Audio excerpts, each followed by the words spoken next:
Planetary Project, Serving Humanity. On June 9, 2018, a delegation of the Planetary Development Institute arrived in Braga, Portugal to take part in the international conference, the IX Braga Meetings on Ethics and Political Philosophy.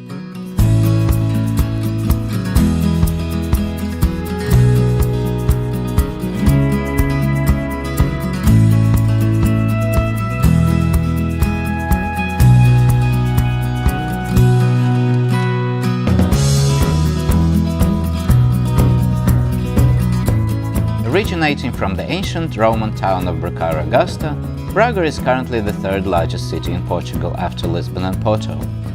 Braga is home to the oldest cathedral in Portugal. A day's sightseeing provided for us a glimpse into the importance and extensive history of the city. A maze of narrow streets, Gothic churches, shopping malls and grand Baroque buildings surround peaceful plazas.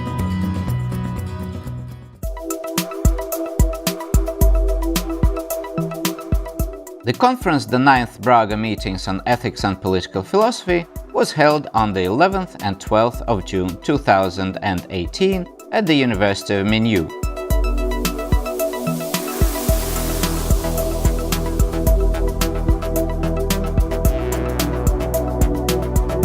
Founded in 1973, it is an important reference for the country and a recognized partner in the European and global academic scene.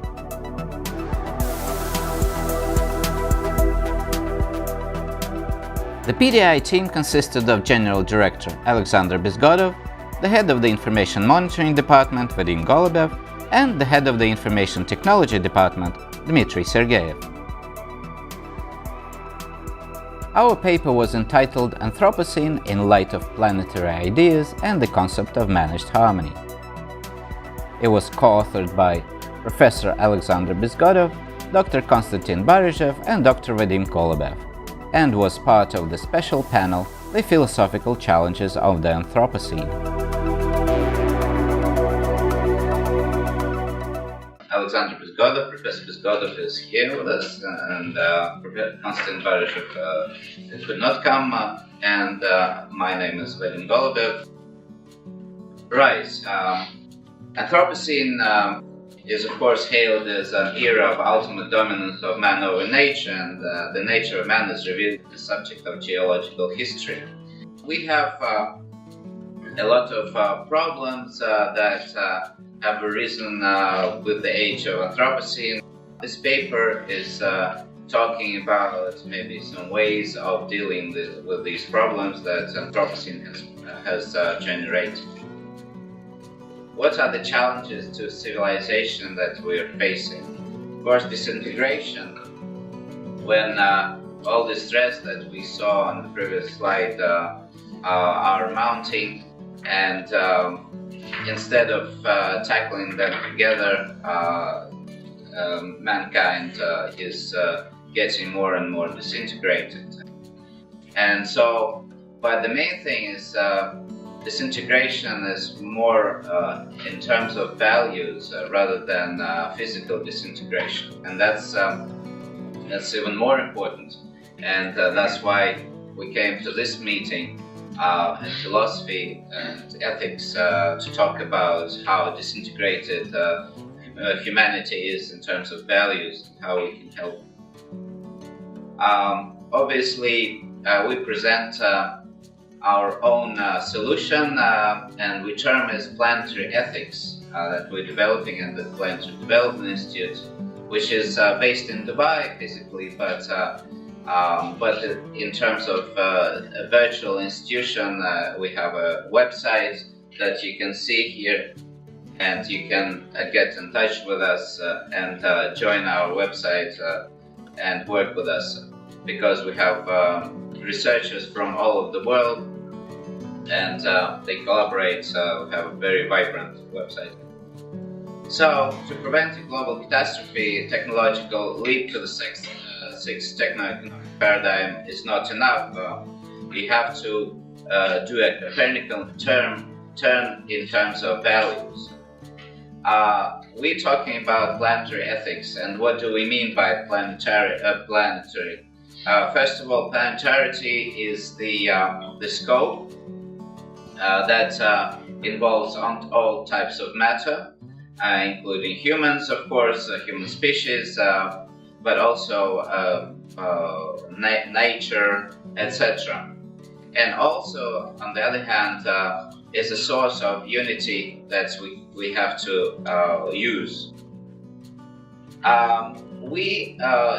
When we talk about planetary plus ethics, we cannot escape talking about spirituality, and there are different types of spirituality. Basically, there are two types. We can look at spirituality as a negative model, as a negative concept, and also as a positive concept. So the first negative model of spirituality is the repressive image of spirituality that exploits what Hegel termed unhappy consciousness, Nietzsche unclean consciousness, Freud the guilt complex or castration complex. And in this case, we see that spirituality is vertically descending, which means that the community dominates over the individual, and through an anonymously established rules or taboos. And so we have so-called, we sort of have a repressive type of spirituality and manipulative one. But there's another way to look at the spiritual side of things, through a positive model, when also it was professed by ancient cults and philosophies, and in contrast to the negative model, is vertically rising, when man himself, as a creature endowed with mind and soul that takes responsibility for the actions voluntarily and joyfully, actually projects responsibility upwards. And in this case, the principle from the private to in the first one, the principle is from the general to the private, or for the common to the particular. And in this case is from the private or the particular to the common, or the private to the general, is realized when the individual goes back to the realization of the universal connection of the world and oneself as its integral part. In this case, evil becomes meaningless for both the sufferer and the inflicting one. Endowed with mind and soul, man takes responsibility for their choices. Voluntarily and joyfully. Planetary ethics embodies the latter model, as it implies that building a planetary cosmic relationship of all things, including man, is necessary to solve global problems. The authors of the paper looked at planetary ethics from a number of different perspectives. As a moral philosophy that addresses the systemic, economic, political and social crises, as a motivational basis for the preservation of a dying planetary ecosystem, and as a value code for the construction of a new type of civilization, united, biocompatible, harmonious and manageable. The main value of planetary ethics is the value of life. The basic principle is the planetary ecological imperative. Russian cosmism is the spiritual and ideological basis of planetary ethics. It represented the world outlook of a group of Russian natural scientists who developed philosophical ideas about ascending evolution and the connection of the Earth and the universe. A combination of science, philosophy, poetry and utopianism, Russian cosmism was a spiritual rebellion of life against chaos, death and limitation. The Planetary Project is a development of this 19th century philosophical movement. In his presentation, Dr. Golubev mentioned 3 books of the Planetary Project series. The first book, Planetary Project From Sustainable Development to Managed Harmony, was published in 2016. The second, Planetary Rent as an Instrument for Solving Global Problems, was published in 2017. And the third, The Origins of Planetary Ethics in the Philosophy of Russian Cosmism, is due to come out later this year. The The head of the organizing committee and chair of our panel, Professor Mendes, who is the director of the Center for Ethics, Politics and Society, expressed great interest in the Planetary Project and told us about the history of the conference. The first Braga meetings on ethics and political philosophy took place in 2009. It was organized by the Political Theory Group of the University of Minho. The group has recently become an independent research unit, the Center for Ethics, Politics and Society. Members of the group carry out research projects, many of which are supported by the European Science Foundation. Our special session, The Philosophical Challenges of the Anthropocene, also included the presentation Return to the City and the Age of the Anthropocene for a New Environmental and Cosmopolitan Idea of Europe by Dr. Bruno Rigo from Portugal. At the age of the Anthropocene, more than half of the world's population lives in urban spaces. So it is the city, Dr. Rigo argues, rather than the nation-state, that provides the intellectual background of the idea of Europe. By its nature, the city has always been a cosmopolitan autonomous community.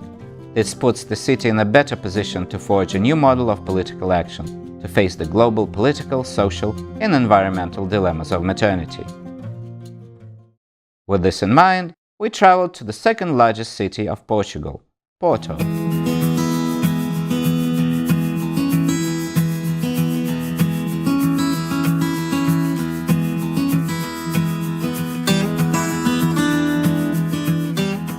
Located in northern Portugal, Porto for centuries was an outpost of the Roman Empire. Its combined Celtic-Latin name, Portucale, has been referred to as the origin of the name Portugal. One of Portugal's internationally famous exports, port wine, is named after Porto, because its cellars were responsible for packaging, transportation, and the export of this fortified wine.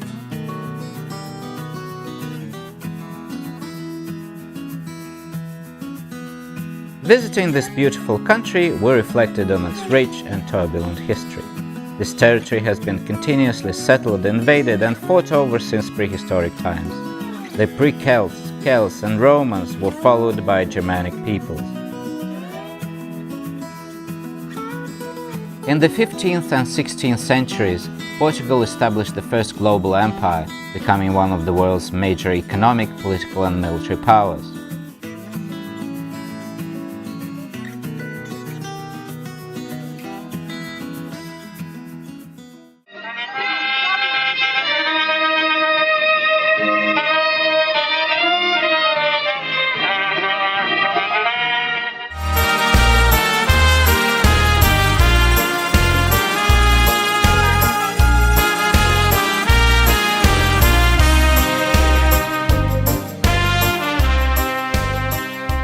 After the 1910 revolution deposed the monarchy, a democratic but unstable First Portuguese Republic was established.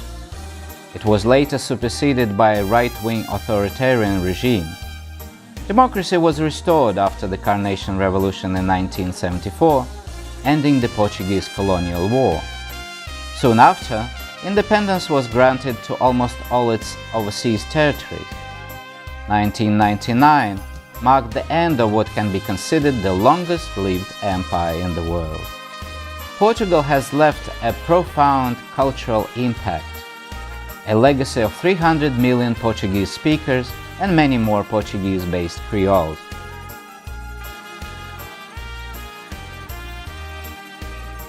We could not help thinking that throughout its history, Portugal has been carrying out its own planetary project, and this made it one of the fittest places to discuss philosophical and ethical foundations of a new human civilization.